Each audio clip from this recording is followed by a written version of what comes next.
আজকে শুরু করছি একটা মিনি ব্লগ। সকালবেলা ঘুম থেকে উঠেই হাতে ব্রাশ নিয়ে আমি হাঁটতে হাঁটতে চলে এলাম আমাদের মাঠে। যেহেতু আগের দিন খুব বৃষ্টি হয়েছিল, গিয়ে দেখি শুধু আমরা যেইখানটা খেলি ক্রিকেট সেই জায়গাটায় শুধু জল জমেছে, আর কোনো জায়গায় আশেপাশে মাঠে জল জমেনি। সেটা দেখে চলে এলাম ঘরে। ঘরে এসে মা চা করেছিল, তাই চাটাও খেয়ে নিলাম।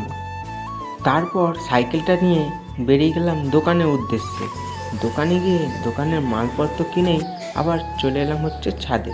ছাদে গিয়ে দেখি আগের দিন যেহেতু বৃষ্টি হয়েছিল, তাই আমাদের ছাদে বালি রাখা ছিল, সেই বালিগুলো পুরো বৃষ্টিতে ধুয়ে গেছে। আজ যেহেতু ছিল বৈশাখ মাসে 1 তারিখ, তাই সবাইকে জানাই পয়লা বৈশাখ, আর নতুন বছর সবাই যেন ভালো কাটুক। আর এই ভিডিওটা এইটুকুই। ভিডিওটা যদি ভালো লাগে তাহলে like, share, comment and subscribe করে দিও। তো চলো টাটা, নেক্সট ব্লগে দেখা হবে।